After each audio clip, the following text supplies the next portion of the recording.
Olá pessoal, graça e paz, bem-vindo aqui ao nosso canal para mais um vídeo que tenho certeza vai ser um tanto polêmico novamente, mas repito, quem faz a pauta do canal é você, telespectador do CACP, é você que sempre assiste o nosso canal, que sempre trabalha aqui conosco através de cooperação, com as suas perguntas.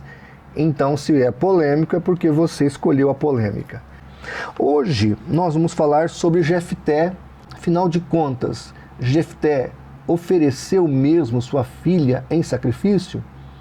E eu vou usar aqui um estudo do nosso querido, saudoso pastor Nathanael Rinaldi, onde ele faz 6 pontos argumentando que não, Jefté não sacrificou a sua filha. Tá ok? Então eu vou estar lendo aqui o texto para você e depois eu vou estar pontuando as argumentações do pastor Nathanael Rinaldi e estarei comentando uma a uma. O texto está em Josué de 11 a 30, que diz assim: E Jefté fez um voto ao Senhor e disse: Se totalmente deres os filhos de Amon na minha mão, aquilo que saindo da porta de minha casa me sair ao encontro, voltando eu dos filhos de Amon em paz, isso será do Senhor, e oferecerei em holocausto. Assim Jefté passou aos filhos de Amon a combater contra eles, e o Senhor os deu na sua mão, e os feriu com grande mortandade, desde Aroer até chegar a Minite, 20 cidades, e até Abel-Queramim. Assim foram subjugados os filhos de Amon diante dos filhos de Israel. Vindo, pois, Jefté a Mispá, a sua casa, eis que sua filha lhe saiu ao encontro com adufes e danças. E era ela a única filha, não tinha ele outro filho, nem filha. E aconteceu que, quando a viu, rasgou as suas vestes e disse: Ah, minha filha, muito me abateste, e estás entre o que me turbam. Porque eu abri minha boca ao Senhor e não tornarei atrás.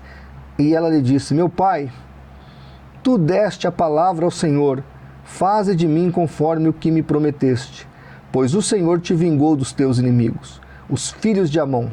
Disse mais a seu pai: Conceda-me isto, deixa-me por 2 meses, que vá e desça pelos montes e chore a minha virgindade, e eu e as minhas companheiras. E ele disse: Vai, e a deixou ir por 2 meses. Então foi ela com suas companheiras e chorou a sua virgindade pelos montes.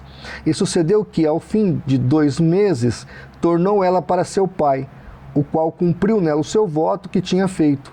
E ela não conheceu o homem, daí veio o costume de Israel, que as filhas de Israel iam de ano em ano lamentar por 4 dias a filha de Jefté, o Gileadita. O primeiro ponto que o pastor Nathanael Rinaldi coloca aqui no estudo dele, lembrando que você que quer esse PDF, está aí meu WhatsApp, é só entrar em contato e eu mando para você. Então, o primeiro ponto, o pastor Nathanael Rinaldi argumenta o seguinte: ele fala que a ideia do texto é oferecer um holocausto, é oferecer uma oferta. Essa é a ideia do texto.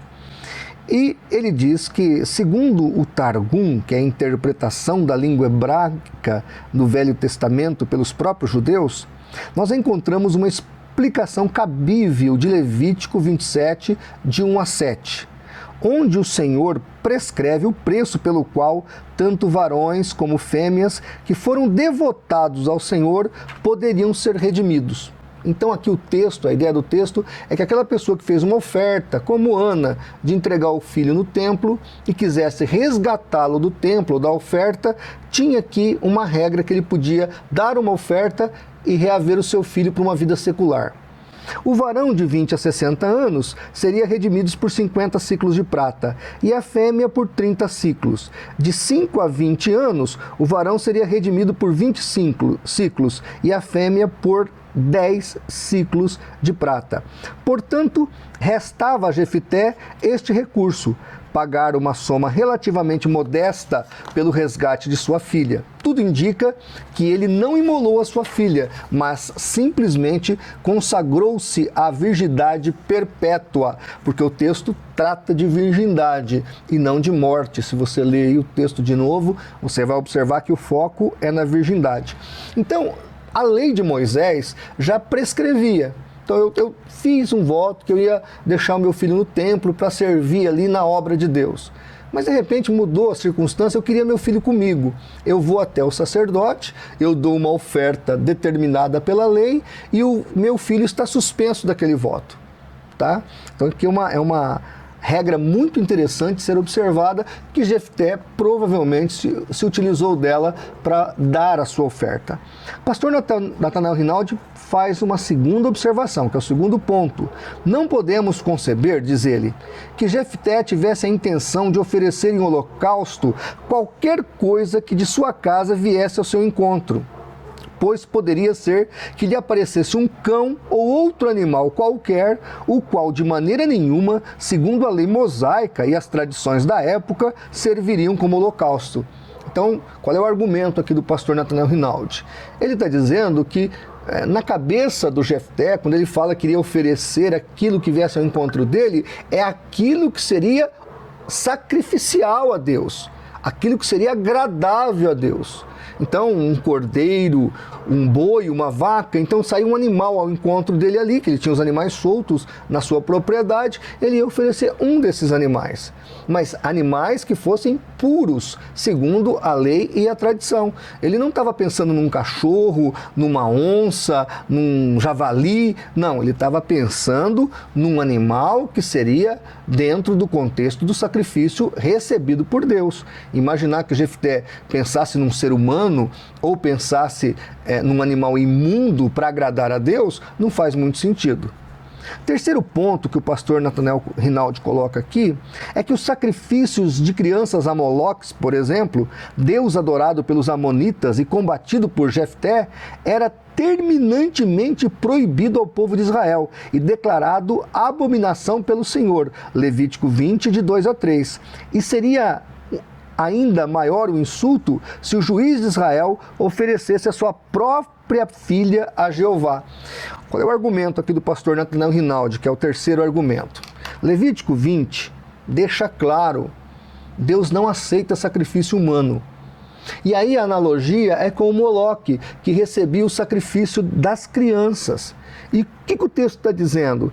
Que seria uma afronta ao Deus de Israel que o juiz que Deus havia levantado cometesse uma atrocidade do mesmo nível do Moloque e dos inimigos do povo de Deus.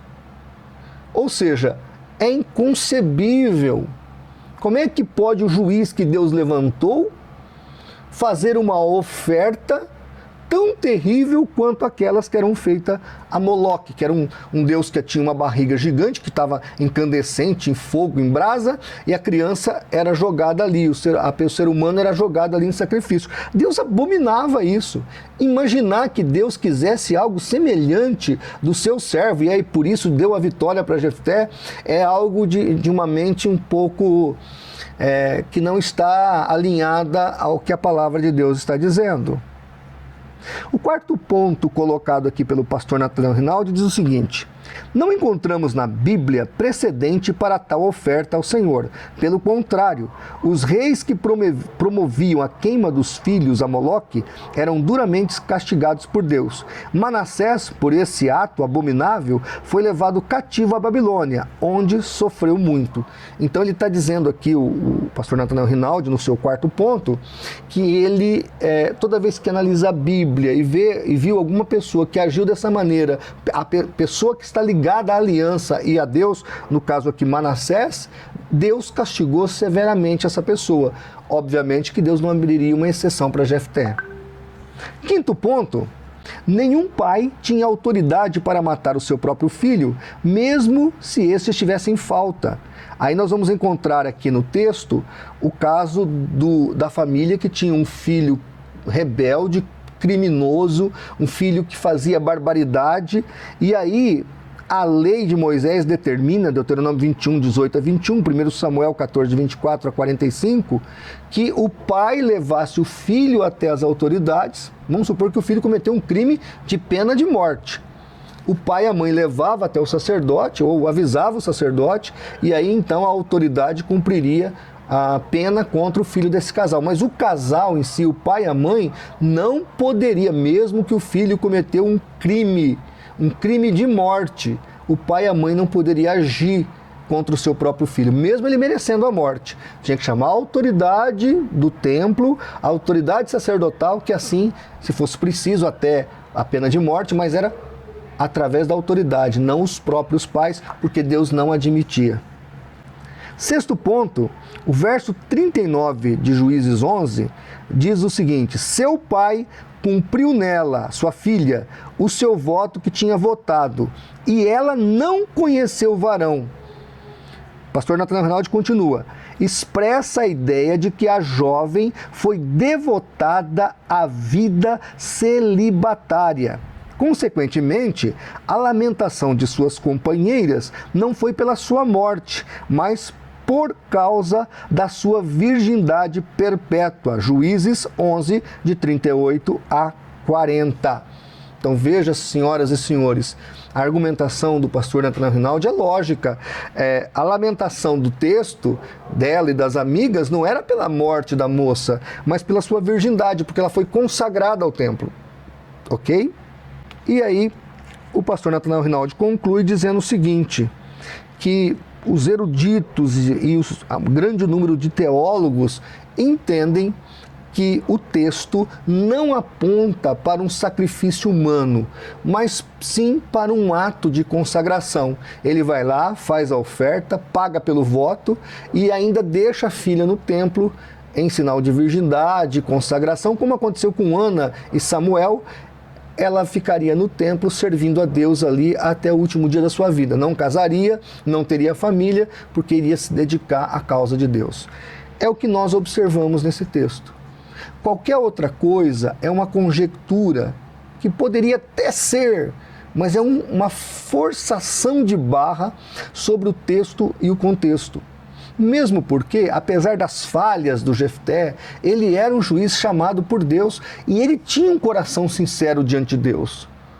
Obviamente, se ele ia fazer o ato, ele tinha que consultar o sacerdote, ele tinha que consultar as autoridades religiosas do seu tempo, e nenhuma dessas autoridades iriam corroborar com o sacrifício humano, porque a lei de Moisés proibia. Então está claro aqui, pelo menos para mim e para o pastor Nathanael Rinaldi, que Jefté não sacrificou a sua filha, tá bom? Respeito a opinião de quem pensa diferente, não vejo que seja uma falta grave, herética, eu acho que é apenas uma destoação do texto. Você está descontextualizando o juiz. Tudo bem que teve juízes aí que cometeram barbaridades, mas Jefté, como um homem que foi colocado como herói da fé, eu até entendo que ele estava disposto a sacrificar a filha dele, tá? Mas diante da lei, ele foi entender o que aconteceu. E entendendo que a lei proibia, ele vai consagrar a filha de outro jeito, dentro do que a lei determina, tá? Por isso que o texto fala que a lamentação da filha dele e das amigas dela era pela sua virgindade e não pelo seu assassinato ou pelo seu sacrifício. Tá bom, pessoal? Eu acho que está respondido aí. Quem quiser o PDF do pastor Nathanael Rinaldi, tem acho que 5 ou 6 páginas, pode aí pedir para mim pelo meu WhatsApp, eu mando para você com muito prazer. E dizemos para vocês mais uma vez, a pauta do nosso canal, quem faz são vocês, os nossos telespectadores. Muito obrigado e até o nosso próximo vídeo.